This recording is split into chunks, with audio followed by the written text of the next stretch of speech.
All right, guys, welcome back. We're about to get started on Liberated Millionaire Podcast episode, what is it, like 154 or something?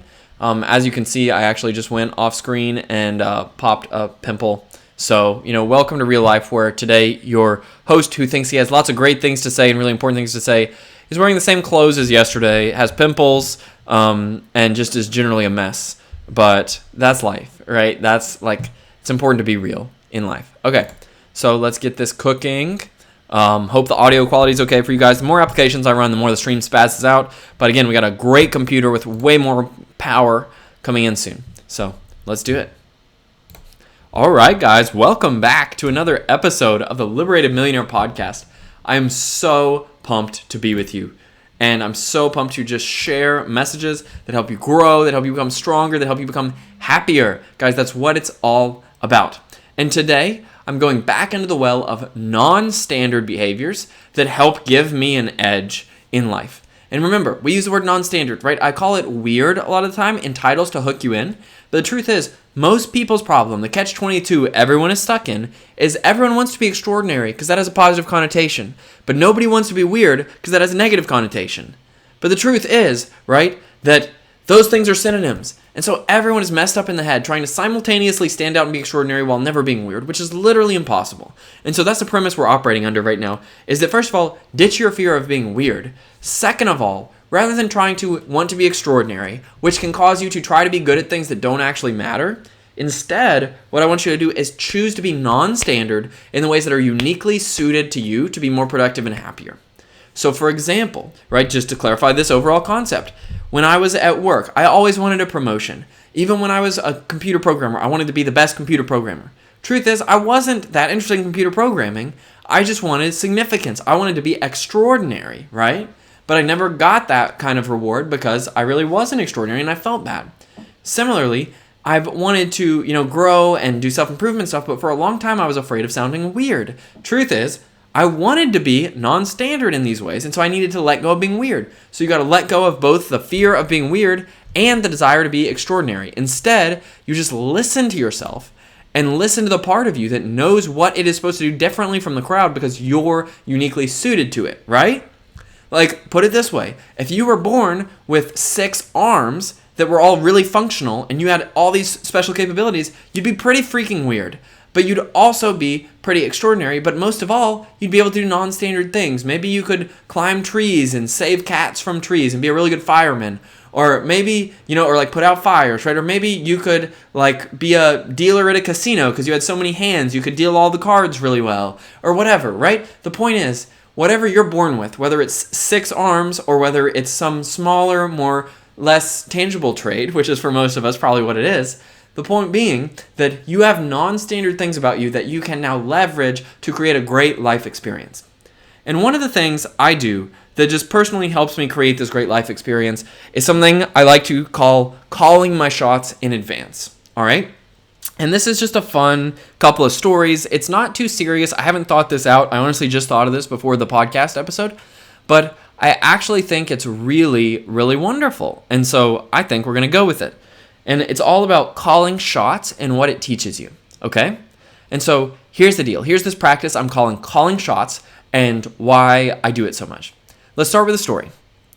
It was 7th grade at Model Lab High School in Richmond, Kentucky. Model Lab School, which is actually a K through 12 school, and I was only in 7th grade, so it wasn't high school yet. I was in middle school, and in middle school we were having indoor recess one day. So we weren't allowed to go outside. We were just sitting in the classroom.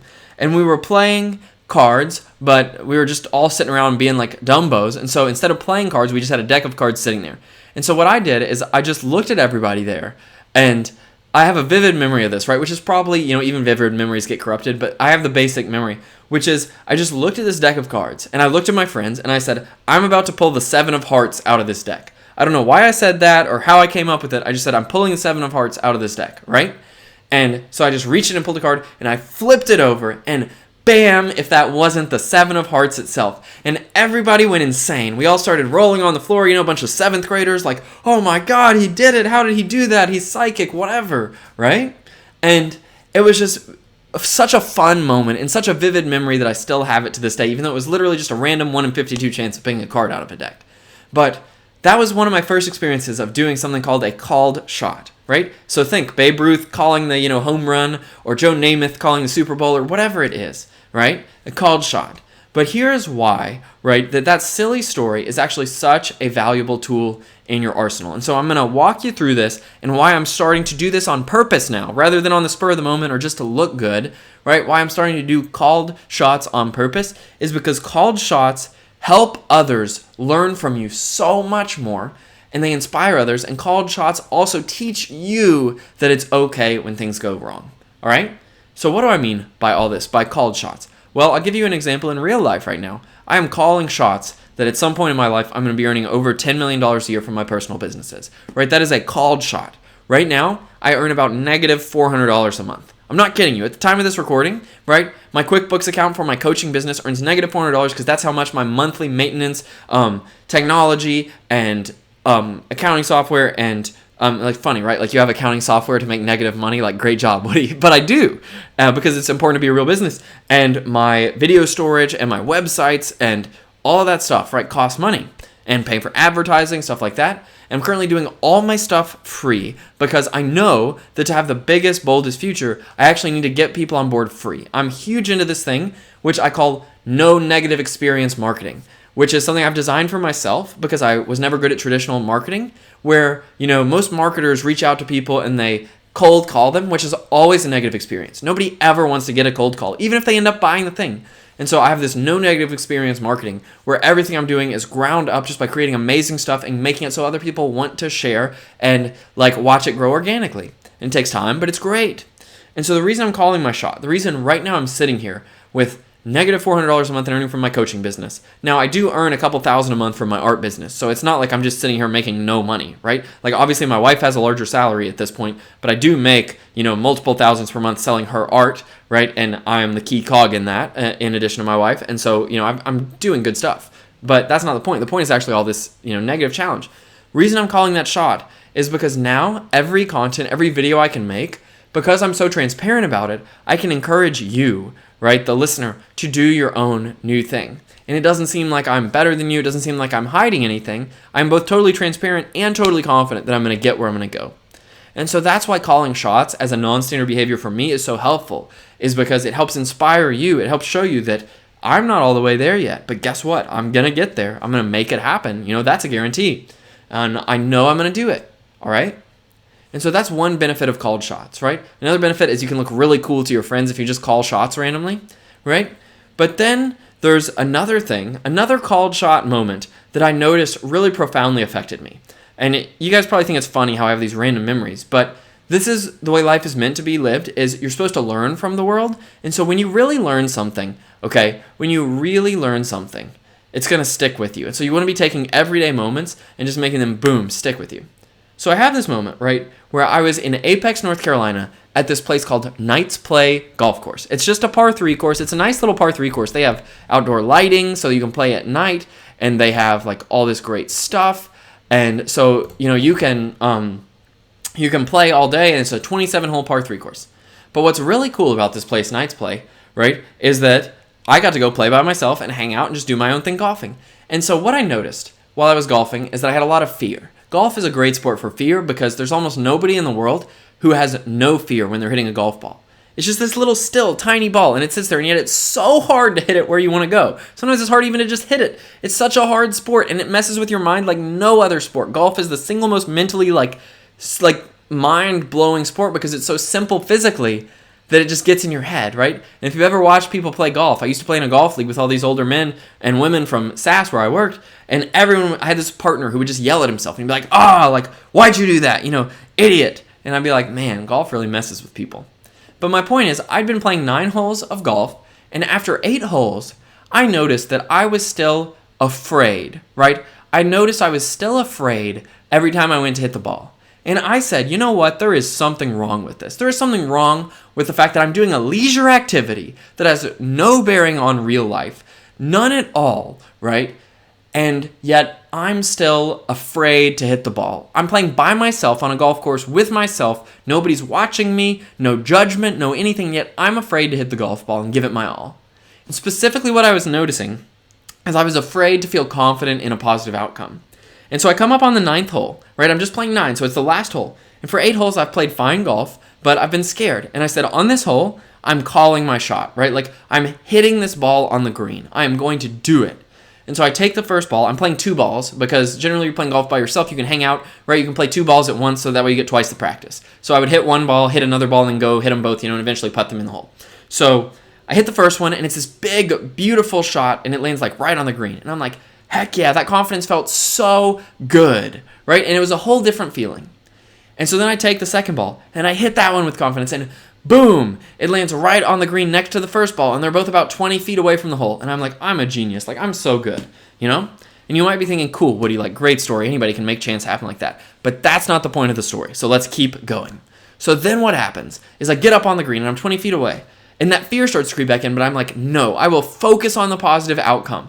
I will focus on it, and I will putt this ball in the hole. Like, I had this ball, right? I'm 20 feet away, which is a pretty hard putt. And for an average player like me, I probably only have a 5 to 10% chance of making it. Not a very good percent chance. If you're Tiger Woods, maybe your chance is like 70, 80%.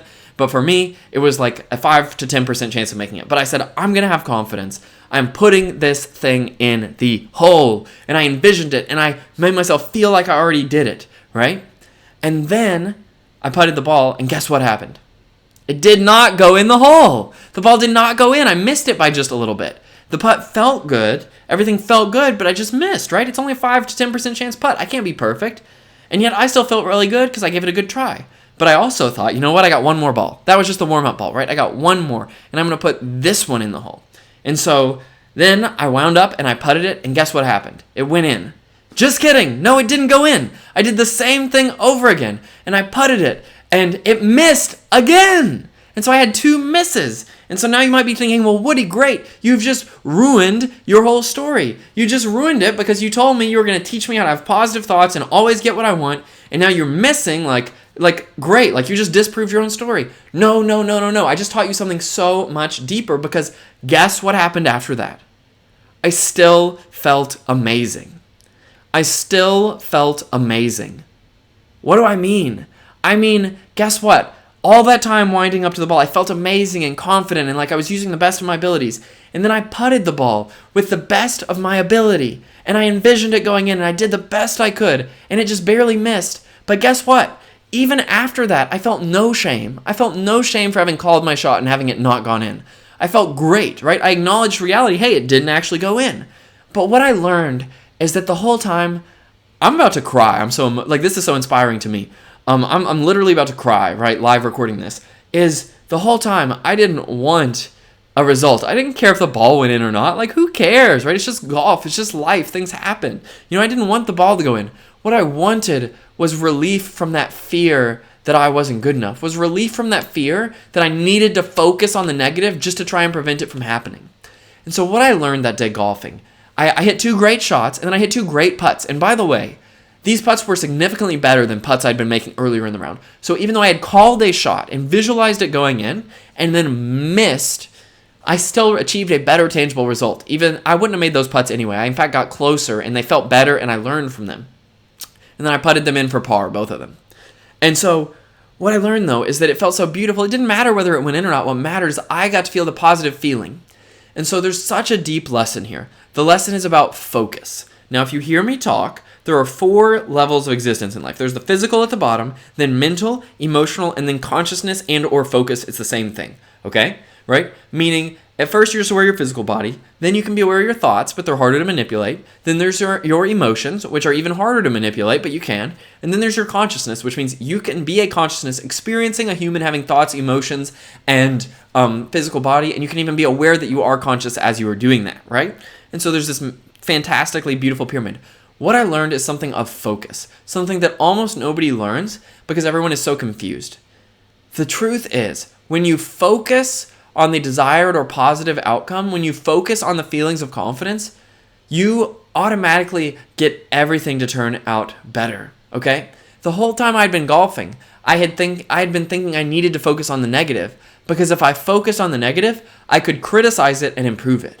So I'd played 8 holes of golf, thinking, oh, well, I better hit this one nervously, because then I know there's going to be something to criticize, and then once I find something to criticize, I can try and improve.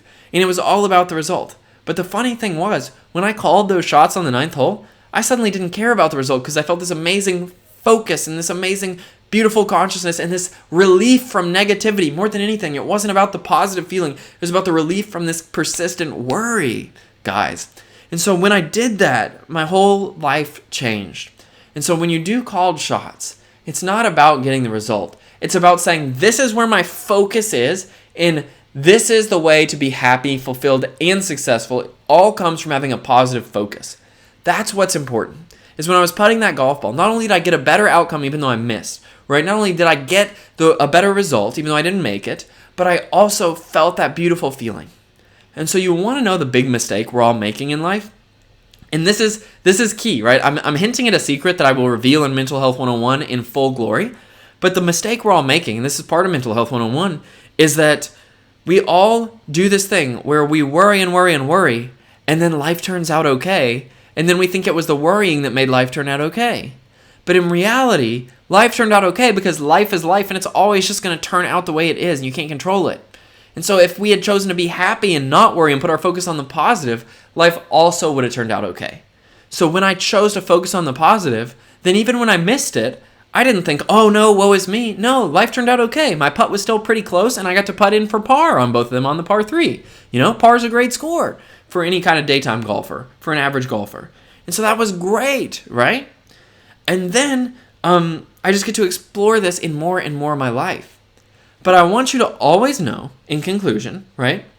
You've got to always ask, what is stopping us, right, from feeling this way? What is making you worry all this time? What's stopping you from putting your consciousness on called shots? And the answer is always the same, pretty much. The answer is society. This is why I am so big on you taking up your independent judgment and leaving mainstream society's brain think, is because they're all wrong. Think about it. Let's say I was broadcasting that golf shot to 1,000 people, and I make a called shot. Even if I get it right, they just say, oh yeah, like cool, you had a called shot. But if I miss, they're like, oh, you called that shot and you're wrong, you hypocrite, you liar, you whatever.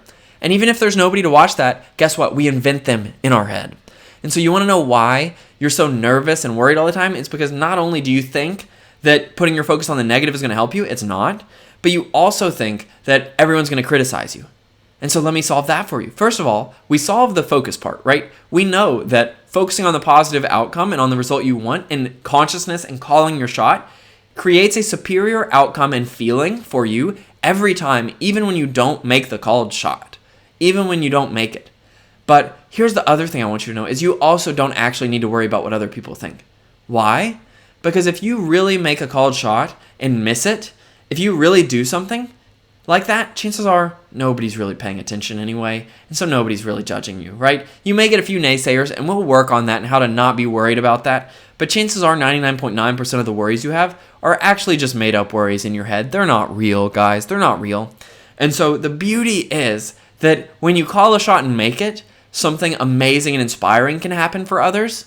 Just like, Babe Ruth calling his home run, right, and pointing out into the field. That's an inspiring, iconic moment that will live forever. And so calling your shots helps you and it helps others.